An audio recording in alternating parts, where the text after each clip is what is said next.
Welcome, everybody, to Dead Talk Live. And tonight, as our special guest, we have Charlene Amoia. Charlene, thank you for being here with us tonight. How you doing? I'm doing great. Thanks for having me, John. It is our pleasure. And you have a new show on PureFlix called Sons of Thunder Redemption. Before we get to that, as I was researching and watching this show, there was a previous show with the same title, Sons of Thunder, that came out in 2019. Is this supposed to be like sort of an anthology second season to that? Oh, that's an interesting way to look at it. It's really a true spin-off. It has there's a connecting point between the two shows, but none of the characters are the same. Yeah. So in the first season, it was about ex-motorcycle gang member who um, changes his life and then seeks out to change other people's lives for the good. And he encounters the lead character in Son of Thunder Redemption after he's released from prison and goes on to try to make amends for all of his past mistakes. Okay. Now, when you got the project, you play Sandy on the show. First of all, how did the role of Sandy come your way? Did your agent get you an audition? How'd you get it? Yeah, I got an audition and it had a scene from the pilot episode and a scene from the fourth episode that I had to do, and I banged it out and sent it in, and they offered me the role. Is Sandy, would you say the role of Sandy is different from a lot of the other stuff you've done in the past? Maybe so. I mean, she's a woman who has gone through a lot of heartbreak. She is his love interest. They were engaged, and he pretty much left her at the altar. Hmm. And she's just trying to move on with her life. And he comes back in and tries to make it better, but she's dealing with a lot of anger and resentment and hurt feelings still. It all kind of bubbles up again. So, yeah, I would say it's a little bit different than the stuff I've played in the past. Is this, I would say this story, the underlying theme is one of redemption. Like even with your character, Sandy, I mean, we're led to believe you're engaged, about to get married to a guy in a biker gang. So Sandy has come a long way, and here you have him coming back out of jail, saying he's redeemed and all that. And again, he's supposedly found redemption, but you don't buy into it right away. So would you agree that the fundamental theme of this story is about redemption? Yeah, absolutely. It's about redemption and forgiveness, and that, people can change. Yeah, yeah. What was it? Was there anything in particular about Sandy that resonated with you personally that you could relate to? Yeah, sure. I think I can certainly relate to heartbreak and um, disappointment, and not to the level that she has gone through, but and then also having to forgive someone that maybe doesn't deserve to be forgiven, Hmm. which I think it's just a universal human experience. So I think it was a very relatable circumstance and character, and it was fun to play someone who has to go through all of that process, Yeah, not wanting to, being stuck in anger and hurt, and slowly how why it is important to potentially give someone an opportunity to prove you wrong, and that people can change, and that forgiveness is the key to healing. yeah, absolutely. One of your co-stars is Lou Temple. Now, Lou Yeah. Temple was a guest of ours a while back, and I got to say, talking to him, he is genuinely one of the nicest guys you will ever meet. What was your experience on set working with Lou? Yeah, Louis is a very nice guy, and he's very gregarious, and yeah, I think he's got he shares a lot, and he tries to elevate the group, and I think he puts himself he really he just got like great intentions, and so I think he was always looking to be more helpful or to help you out, or how he could service the scene better. And so he's a thoughtful actor. He's been doing it for a long time, Hmm. and a really good guy. Overall, how would you say the environment is on the set with the whole crew and the rest of the cast? You guys get along? Has it become a close knit family bond? It was a really, really lovely group of people, like as a collective, just really nice people. I think they did a really good job, especially in the crew. And because we were shooting so much in such a little amount of time, and we were shooting the episodes out of order all the time, um, it was just a heavy task load. And I think because everybody, wanted to make it the best they could, and I think we all really did work well together, and that everybody was on the same page in that. And so yeah, and because there was a lot of challenges that come with shooting something so quickly Hmm. and so much material. So yeah, I would say it was a great group of people, and that everybody worked together really well. Now, Pureflix is releasing this one episode per week. It's the whole season has not dropped. So the season one is 6 total episodes. Is that accurate?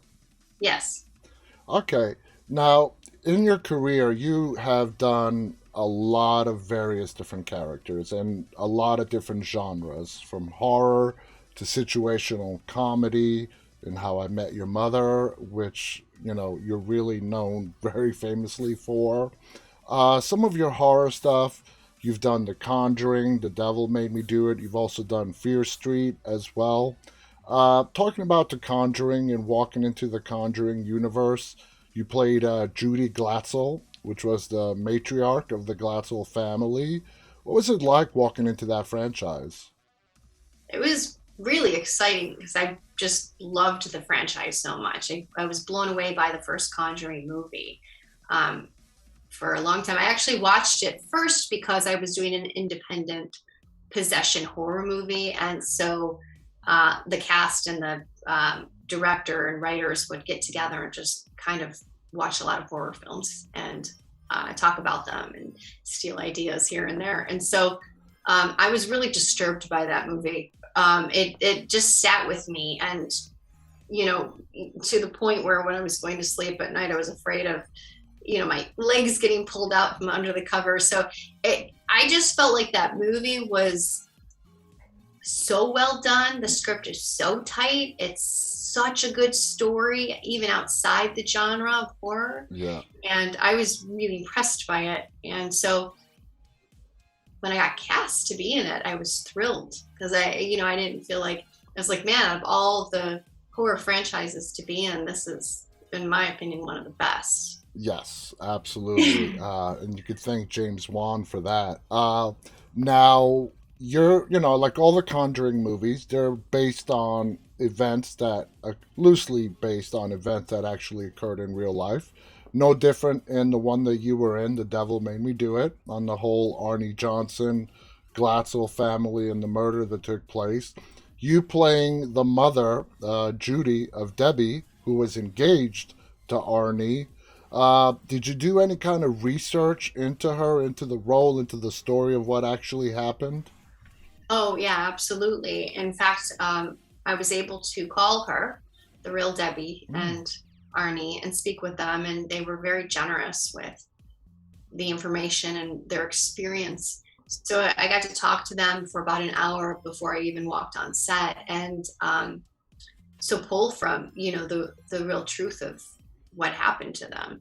And also they ended up showing up a week into it or at some point, and we met them.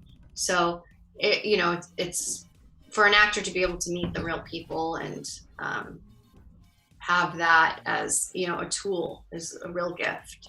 What was the most important thing for you in portraying Judy that you absolutely wanted the audience to see? I think this was just a traditional family at that time. I mean, the case is based in it happened in Connecticut in 1981, and so she was like a stay-at-home mom and raising several kids. You only got to meet two of them in the movie, but there were Hmm. more.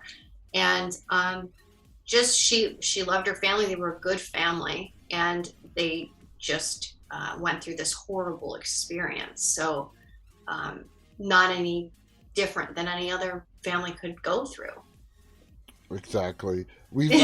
I've spoken with Steve Coulter as well, who is also part of Yeah. the movie, and he would describe it like between takes with Vera, and you guys would just like have a blast. And is that how you would describe it? Just a lot of fun shooting it. Yeah, Patrick Wilson is exceptionally friendly and nice. And my husband was played by his real life brother, Paul. Mm, Um, so yeah, it was a really nice vibe. They have family on set and get to create this thing together. And I felt very comfortable there and welcomed. And there were a lot of scenes that didn't make it in the movie mm-hmm. that were much more emotional. They switched some stuff initially. The villain was going to be a character called the Beast, and that's how we shot it. And at some point after editing, they decided to instead make it the occultist, this witch. Yeah. So all of that stuff was rewritten, and a lot of those scenes were reshot. And it was, deep into the COVID time. So often they would, try not to have too many cast members there, trying to be very cautious. So there was a lot that changed in it. But yeah, overall, I think, it's a great movie. It's always going to be a great franchise, and it's great to be part of it. I did not know that they totally redid the ending. That's new information to me. Now, you Oh, were yeah. also in the very, very popular show on Netflix, the trilogy, Fear Street, the first one, 1994. What was that experience like? That was really fun. Those movies originally were supposed to be for theaters, and they Hmm. were going to, and again, because of COVID, there was just a change and they got bought by Netflix, and that's how it happened. But they were going to be released each movie in 3 consecutive months. So it was the opening sequence, which it was sort of a tribute homage to the Scream trilogy, Yeah. and to be really recognized early on, oh, that's what this is, and these are very fun slasher movies and the kind of movies I watched when I was growing up. So it was great to work with Maya Hawke. Oh, Um, yeah. so yeah, it was Lee, the director and writer, is a great creative, a really amazing human being, very nice person. So it was an exceptional set to be on. Do you have I don't know, do you have a lot of fun playing in horror movies? You said you watched slasher movies growing up, so I assume you are a horror fan? I was as a kid. I was really into them. I loved the Nightmare on Elm Streets, and I loved the Exorcist movies. As an adult, I stopped. I got at some point, like I think watching The Conjuring, in fact, it just really started to like, It oh man, this messes is with you. messing me up. Hmm. Yeah, so I just started to get a little bit more particular about what I'd watch, especially like if I was living alone. But yeah, as a kid, I found them to be super fun, and for whatever reason, they didn't scare me like they do as an adult. Well, that's unique. I don't hear that very often. What did you think about how Fear Street was ultimately released? One movie per week. Never really been done before. A trilogy released in a 3 week time span, but it worked out. What did you think of that when you first heard that's how they were going to do it?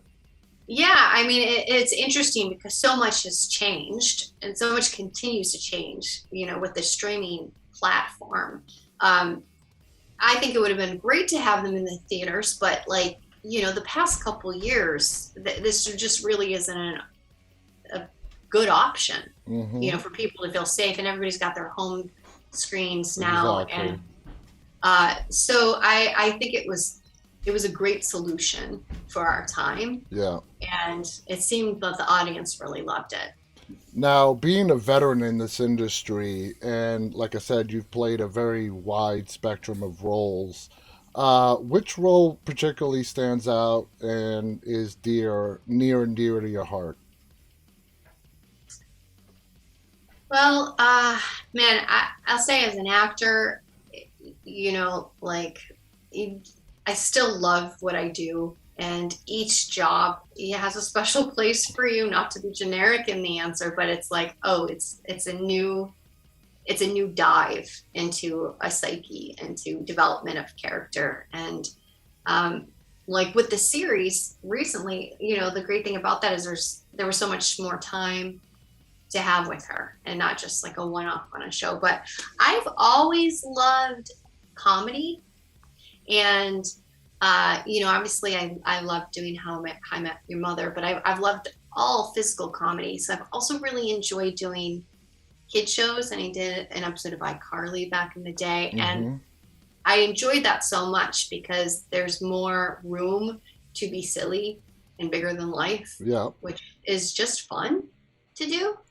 Um, I also like, some of the procedurals that I've done have challenged me in ways. Like I just did a guest star on Major Crimes years ago, but it was a very emotional role, and it was something that I was like, oh, I don't really know if I want to go there, because Yeah.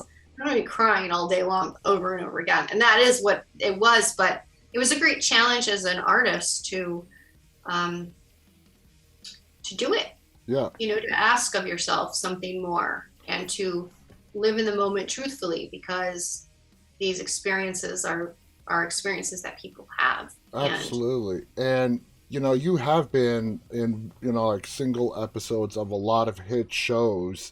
And I've asked this question previously to a lot of other guests. Uh, some say it's hard walking onto a set for a couple of days with an established cast. Others say, it all depends on the regulars, the leads that are there, and how they make you feel when you're coming in for a couple of days. What has been your overall experience walking onto these sets on these hit shows with established characters and actors there? Have you found it to be mostly very welcoming, and or is it 50-50? It depends on who's there and who's not there. I think I've been really lucky because I have heard some horror stories or some sets that are really uncomfortable, and I just haven't been on them. I've had really great experiences. There's the shows that have been on forever, like NCIS, Mm-hmm. and I have done a guest star in each of the NCISs. So the last one that I did was the original NCIS, and that one has been on for like almost 2 decades. So it was such a well-oiled machine, and people are so comfortable and kind.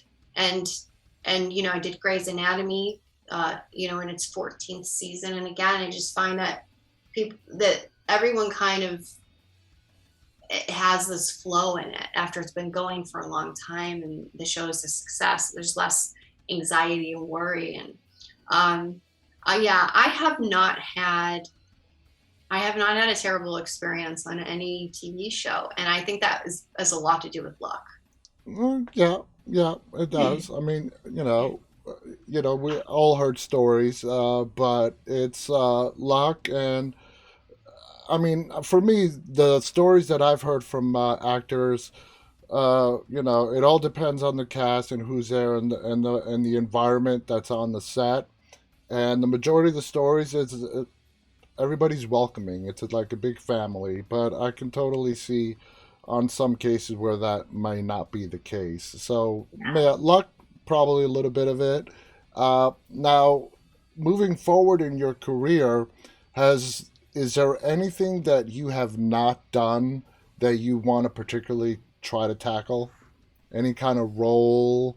Like I said, you've done situational comedy to horror. You've done drama where you've had to go in and cry all day.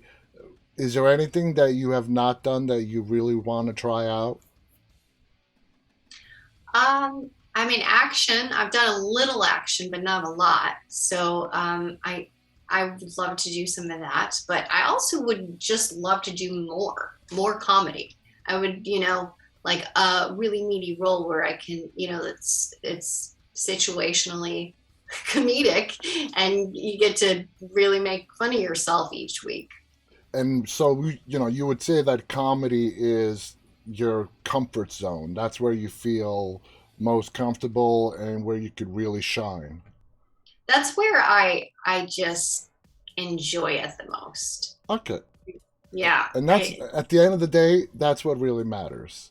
yeah, Is to have fun, and you go out there and you get to play characters and you make a living off of it. And what more can you ask for? right. It's a great job, and it sounds like you've had a great. I mean, you are having a great career. There's a lot more that we are to see from you moving forward in the future. Are you excited for what the remaining 3 episodes on Sons of Thunder have to bring? And, are you excited for the audience to view it? Yeah, I think this next episode coming up called Date Night, it's episode 4, is when things really come together and you start to see the new world and the change and possibility. And so I think it's one of my favorite episodes of the series. Awesome. And guys, if you guys have not heard of it, the show is called Sons of Thunder. It is wait, I should correct that. Sons of Thunder Redemption. It's available on PureFlix. So if you want to watch it, an episode drops every week. There's only 3 episodes out so far. I want to thank Charlene Amoia for being our guest tonight. Thank you so much. I want to thank our audience. Are there any final thoughts you want to share before we go? Oh, thank you so much for having me. It was a pleasure talking to you. If anybody wants to stay in touch, I'm on Instagram at charlene.amoya, and I'm also on Facebook. Absolutely. Thank you so much again to our audience, to Charlene. Stay safe, and until next time, stay walking, guys. Till good night. Good night.